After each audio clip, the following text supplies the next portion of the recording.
अस्सलाम वालेकुम रहमतुल्लाहि व बरकातुहू। सरकार गरीब नवाज हिंदुल वलियत रसूल मौला हिंद फरमाते हैं कि शास्त हुसैन बादशास्त हुसैन दियस्त हुसैन दी पनास्त हुसैन सरदार नदार दस्ती अजीद हक्का के बिना ला इलाहा अस्त हुसैन। सरकार गरीब नवाज फरमाते हैं कि मैं मोइनुद्दीन जिक्र अली जिक्र हैदर करूं, ये मेरी औकात नहीं।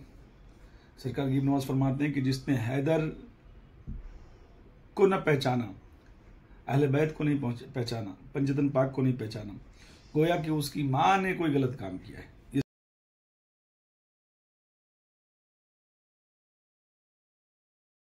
सरकार गरीब नवाज फरमाते हैं, है ना। और ये हमारा अकीदा है कि जिसने अहले बैत अलैहिस्सलाम की ताजीम नहीं की, अहले बैत के अदब को न पहचाना। मौलाना अहमद रजा फाजली बरेली अपनी किताब में लिखते हैं कि जिसने अहले बैत के हक को न जाना, अहले बैत को न पहचाना, जिसने रसूल के बच्चों का अदब ना किया, उसमें 3 ऐब है, या तो वो हैजी है, या हरामी है, या मुनाफिक है। ये मौलाना अहमद रजा ने खुद अपनी किताब में लिखा है ना। अब आओ कुछ बातें ऐसी की जाए जिससे ना अहले सुन्नत में जो ये खलफशात मचा हुआ है उसका खुलासा हो जाए, है ना। पहली बात तो सहाबाए कराम जब रसूलुल्लाह के सामने आवाज हल्की भी बुलंद कर देते थे तो कुरान की आयत नाजिल होगी कि महबूब इनको कह दो कि अपनी आवाजों को नीची करे, वरना इनके अमाल ज़ाया हो जाएंगे, है ना। अब अल्लाह साहबाओं को हुक्म दे रहा है कि रसूल की बारगाह में आवाज बुलंद नहीं करो, वरना तुम्हारे अमाल ज़ाया हो जाएंगे। मगर ये देखो, ये नया फिरका, नया मसलक रसूल की बारगाह में भी जाकर अपने मौलाना के नारे लगा रहा था।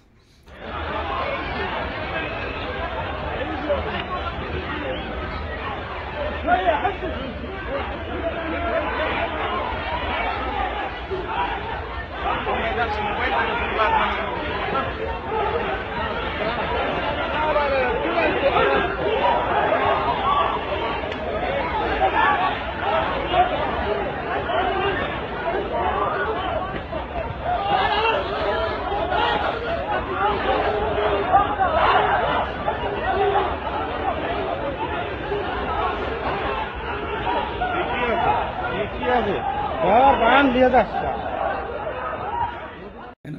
यानी ये जो हट धर्मी सिर्फ गरीब नवाज की बारगाह तक नहीं थी, ये रसूल की बारगाह में भी हुआ। और वहां जाने के बाद फिर ये लोगों ने माफी तलाफी मांगी, माफीनामा लिख के अपनी जान बचा के आए, है ना। उसके बाद जब ये रसूल की बारगाह को पामाल कर चुके तो आले रसूल की बारगाह पामाल करने के लिए गरीब नवाज सरकार की बारगाह में इन्होंने अपने मसलक, अपने फिरके का नारा लगाया। ये वीडियो मौजूद है।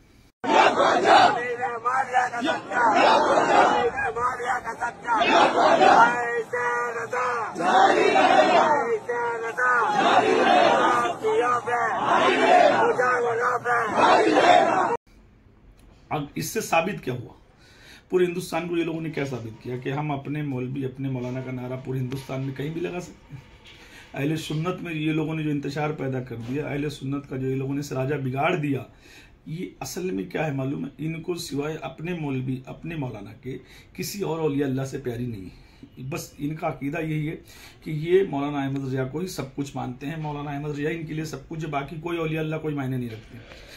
इतना जानते हम हैं तुम्हारे कुत्ते, हम इतना जानते हैं हम हैं तुम्हारे कुत्ते, हम उसको चीर देंगे, हम उसको चीर देंगे, दुश्मन है जो तुम्हारा।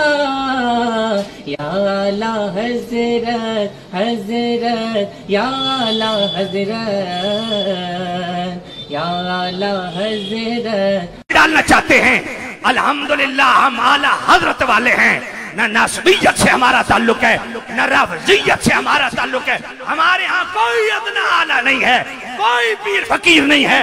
उसी पीर को मानेंगे जो आला हजरत के कदम की खाक को शर्मा बनाएगा, उसी आलिम को मानेंगे जो आला हजरत के कदमों की धूल को अपना शर्मा बनाएगा। ये इन्होंने साबित कर दिया। जो गरीब नवाज की अजमत को नहीं समझ पाया, गरीब नवाज की बारगाह नहीं समझ पाया, उस बारगाह को ये लोगों ने पामाल कर दिया। तो उसके बाद अब हिंदुस्तान में और कोई औलिया अल्लाह बसते ही नहीं।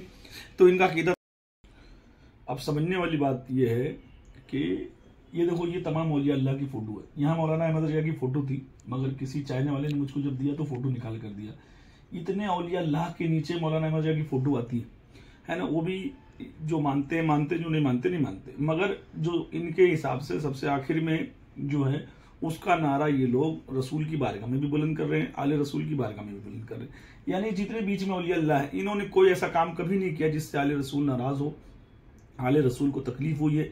इतने मुजद्दिद आए मगर वो लोगों ने भी कोई अपना नया मसलक, नया फिरका नहीं बनाया। इतने औलिया अल्लाह आए, ना मसलक गौसिया बना, ना मसलक चिश्तिया बना, ना मसलक निजामिया बना, ना मसलक फरीदिया बना, ना मसलक साबरिया बना, ना मसलक वारसिया बना। कोई ऐसा मसलक बना ही नहीं, कोई फिरका बना ही नहीं। क्यों? क्योंकि तमाम औलिया अल्लाह हुसैनी थे, मौलाई थे, पंजतनी थे, सब आका हुसैन के पैरोकार थे, सब मौला अली के गुलाम थे, सब रसूलुल्लाह पे अपनी जान निछावर करने वाले थे।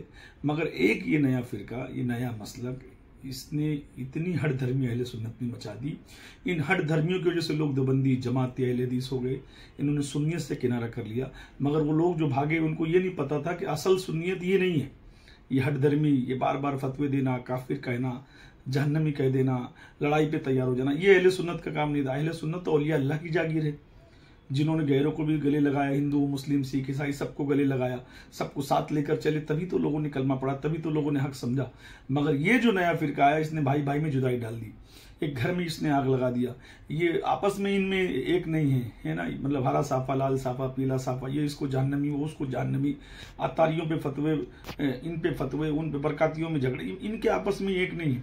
मगर ये अहले सुन्नत का इन्होंने ऐसा तहस नहस कर दिया कि आज रसूलुल्लाह के बेटे की बारगाह पामाल हो गई, गरीब नवाज की बारगाह पामाल हो गई।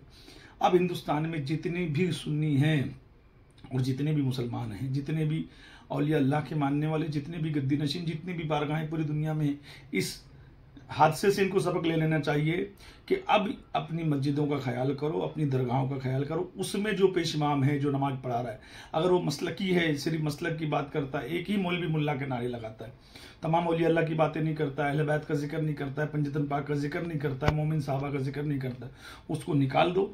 अपने ही सिलसिले के एक आदमी को पेश इमाम बनाओ, उसको नमाज पढ़ना सिखाओ।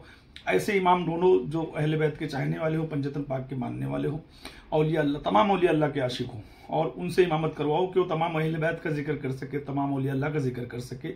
अपनी मस्जिदों की हिफाजत करो, अपने इलाके की हिफाजत करो, अपनी दरगाहों की हिफाजत करो। क्योंकि अब ये लोग जो है अहले सुन्नत वल जमात को बदनाम करने में पूरी तरीके